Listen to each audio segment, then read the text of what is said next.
May mga araw talaga na matumal ang ating mga kakanin. Minsan nagsasawa na rin ang ating mga customer. Kaya naman ngayong araw mga kawaray ay isi-share ko naman sa inyo yung ating lulutuin ngayon at tiyak ko na magugustuhan din po ito ng inyong mga customer. Dito nga mga kawaray, ituturo ko sa inyo yung mas pinadaling chicken cordon bleu na pwede nyong ipa-order din po ito, lalong-lalo na po sa may mga okasyon. Mapapadali talaga ang pagluto mo kung ito ang gagayahin mo.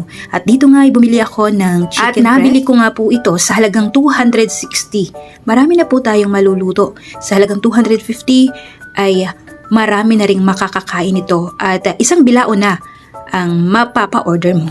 At dito nga in-slice ko lang po siya sa gitna at pinalapad ko lang siya. Ulit-ulitin lang po ito hanggang sa lahat na ay ma-slice nyo po siya.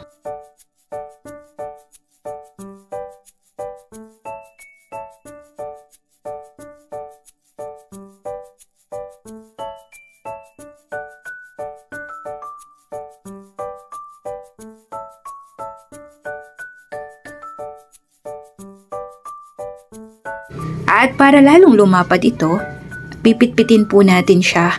Kahit na anong bagay na pwede nyong pangpitpit ay okay lang.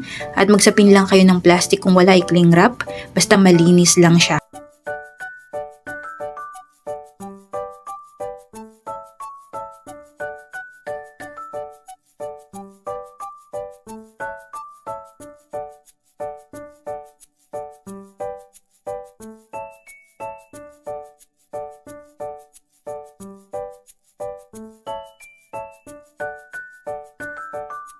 At dahil natapos na nga natin, ngayon naman ay atin na po itong imamarinate.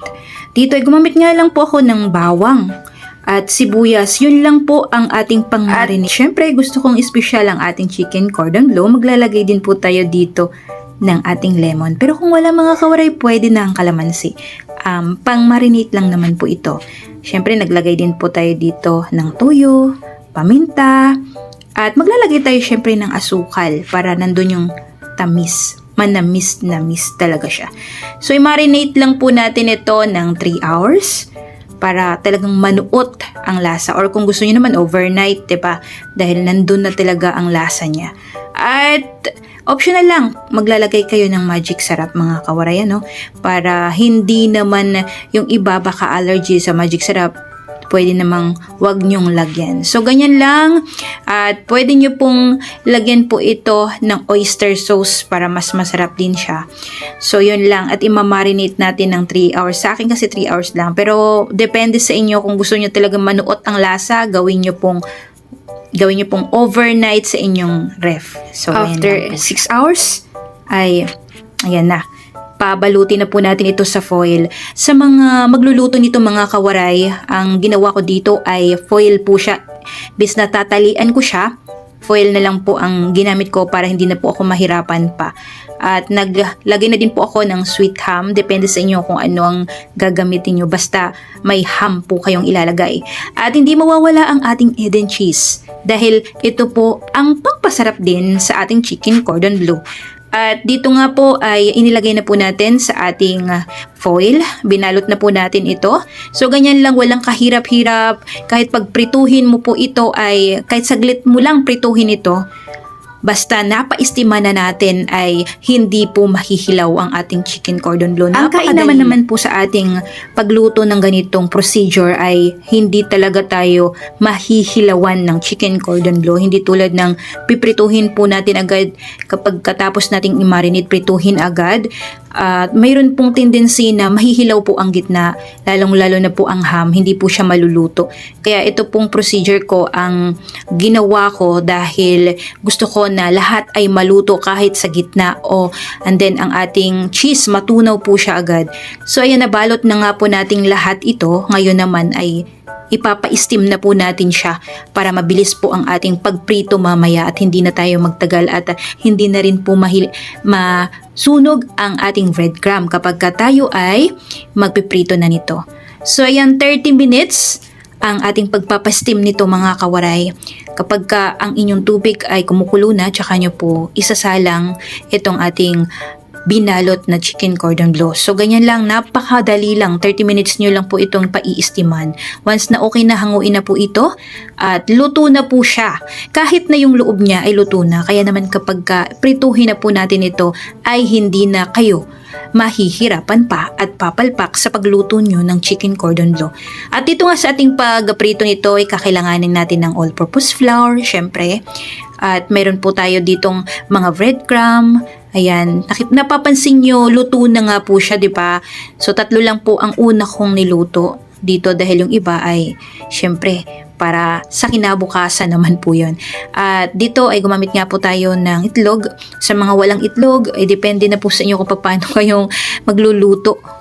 Pero mas masarap at mainam na may itlog talaga. May breadcrumbs. So ayan, yung ating breadcrumb dito ay hindi po ito masusunog kasi mabilis lang po natin itong lulutuin. At sinausaw ko na nga po ito, huwag kayong mag-alala, malinis naman yung kamay ko at pangkain lang po namin ito. Hindi, pagbenta naman talagang kailangan nating mag-gloves, lalong-lalo na po dun sa mga customer natin, kailangan malinis ang ating binibenta. So ganyan lang, paikutin lang po natin ng breadcrumb and then ayan, lulutuin na po natin yan. Napakadali lang nitong prituhin. Saglit lang po itong prituhin dahil napaistima na natin. Sa malinis na kawali, maglagay po kayo ng oil. Then mga ilang minuto lang at kumukulo na umainit ng inyong mantika. Tsaka nyo po saka nyo po isasalang ang inyong chicken cordon bleu. At yan, mga kawaray, napakadali lang, di ba? Once na maging golden brown na ang inyong breadcrumb, ay okay na yan. Dahil ang loob nito, ang loob ng inyong, kapag ka itong procedure ang gawin nyo, ay luto na agad. Hindi na kayo mag-aalala pa. Hindi tulad ng hindi natin napaistiman, talagang nandun po talaga, hilaw po talaga ang gitna ng ating chicken cordon bleu. Kaya naman ano pang hinihintay nyo mga kawaray? Kayahin nyo na po itong aking pagluto ng ating chicken cordon bleu dahil hindi kayo papalpak dito at mapapadali ang pagluto nyo. Diba? Lalong-lalo na po kapag ang inyong kapitbahay, ang inyong ipatikim nitong special ng chicken cordon bleu, di akong mapapa-order sila ulit. Kaya naman, hanggang dito na lang mga kawaray at sana ay nagustuhan nyo po itong ating recipe ngayon at makatulong po ito sa ating mga nanay na nag-iisip pa kung ano nga ba ang pwede pangdagdag sa ating mga pa-order dahil nga po marami na po tayong customer na nagsasawa na sa kakanin. Kaya naman naisipan nating dagdagan ng mga ganitong pa-order ang ating mga customer.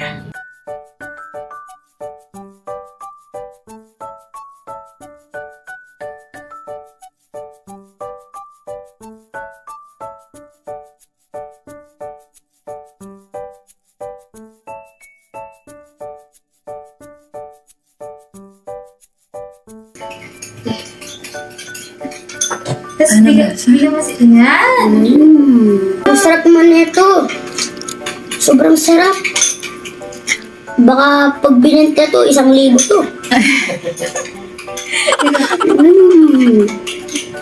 Sarap na sarap. Lamnam na lamnam ako. Ang sarap. Talagang masarap. Partneran mo pa ng kanin, ano? Kailangan ko ng kanin na. Jade, sandukan mo. Sandukan mo, Jade. Ko. Kiss. Ayan, kakain na siya ng kanin para partner. Diba? Itong ating bisito. Buti na lang sinama mo. Hindi ko siya kasama sa bahay eh. Gabi pa naman. Kaya Minsan nga. na kung umaga, maiwan. Kung gabi, mahirap na. Diba? Tingnan. Konti Baka lang naman siya. madami na yung kumain na yan. Pero ito yung sausawan mo ha. Mo lang. Ayan. Kain. Nakapagkanin ako kasi itong ulam na to, masarap. Mas masarap pa sa sinigang. Favorite niya si Sinigang. Ibig sabihin yan na ang magiging favorite mo. Try niyo to. Mag-subscribe kayo sa Discarding Waray. Wow, ayos! Ayos! And subscribe.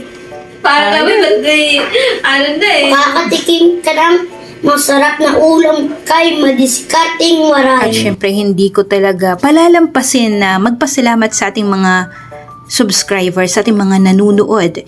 Lalong-lalo na kay Jessie TV, matagal na nakaramilize pag hinalo, hayaan mo na lang mo ang hinahalo. So, ayan, shoutout po natin si Amelita, si Menvicio. Ang sabi niya, kasarap naman yan, Ma'am Just. Thank you po sa tiwala at suporta nyo sa aking YouTube channel na talaga namang nandyan pa rin kayo hanggang ngayon. Na kahit na matagal na po akong nagva-vlog, nandyan pa rin po kayo. Ma'am Maria Teresa ang, wow, ang sarap naman yan. Ask ko lang panusukat ng dahon at pinambalot sa suman. Josephina Valanag, shoutout po sa inyo. Aliwan ni Jerry, like 653, well done and prepared. Thank you for sharing beautiful and healthy mouth recipe. Stay safe always. Ma'am Maria Gloria Hamon, ma'am, pwede po bang ubi flavor ang condensed milk ang gamitin para di maglagay ng ubi flavoring? Ang ubi condensed kasi medyo matapang. Pwede naman pero konti lang ang ilalagay nyo, hindi yung uubusin dahil mapakla po siya, may aftertaste po siya. Ma'am Lily Marmol, shoutout po sa inyo. Wow, super yummy, special suman. New recipe, Miss Just, thank you for sharing my discarding word. God bless and subscribe. Shoutout po natin si Ma'am Alicia Toledo. Ang sabi niya, thank you Madam Kawaray, thank you ko na pagluto ngayon Pasko, parang masarap yan, paborito ng mga anak ko. Shoutout po natin si Ma'am Miss Meris Canabre. Ang sabi niya, maraming salamat po sa sharing. Shout out po madam from Dumaguete City, Negros Occidental, Oriental siguro to. Ayan, shout out din po natin si Velma Cruz. Ang sarap naman yan, madam. Thank you po sa walang sawang suporta nyo sa aking YouTube channel na hanggang ngayon nandito pa rin kayo nanunood at hindi kayo nagsasawa sa akin. Thank you po sa inyo Ma'am Velma Cruz sa walang sawang panunood nyo sa aking YouTube channel. At syempre, shoutoutin po natin si Lenny Pasqua. Ang sabi niya, pinipigaan po bang nyug bago lutuin? Salamat ma'am, hindi po. Dahil kapag pigaan, wala na po ang lasa niyan. Kailangan po ay wag pipigaan ang inyong nyug kapag ilalagay nyo po ito sa palitaw. Ayan, shoutout po natin si Amelita, si Menvicio. Kasarap naman yan, Ma'am Just User, 1978. Madam, salamat sa mga sinishare nyo po sa recipe. May pahiram na lang ng picture mo. Salamat, Marasa watching from UAA. Ayan, shoutout po sa inyong lahat. Salamat po sa walang sawang suporta nyo sa aking YouTube channel. Thank you. Shoutout po natin si Josefina Valanag. Keep on sharing, Miss Yummy. God bless. GG78787. How much po ma'am yan? Thank you po sa inyong lahat, mga kawaray. At sana ay wag pa po kayong magsawa sa aking YouTube channel. Shoutout din po natin si Luz Doge. Ang sabi niyo, wow, ang sarap naman. Thank you ma'am Luz Doge sa pag-comment nyo sa aking YouTube channel. Thank you po. At hanggang dito na lang mga kawaray. Thank you and God bless po sa ating lahat mga kawaray. Thank you po.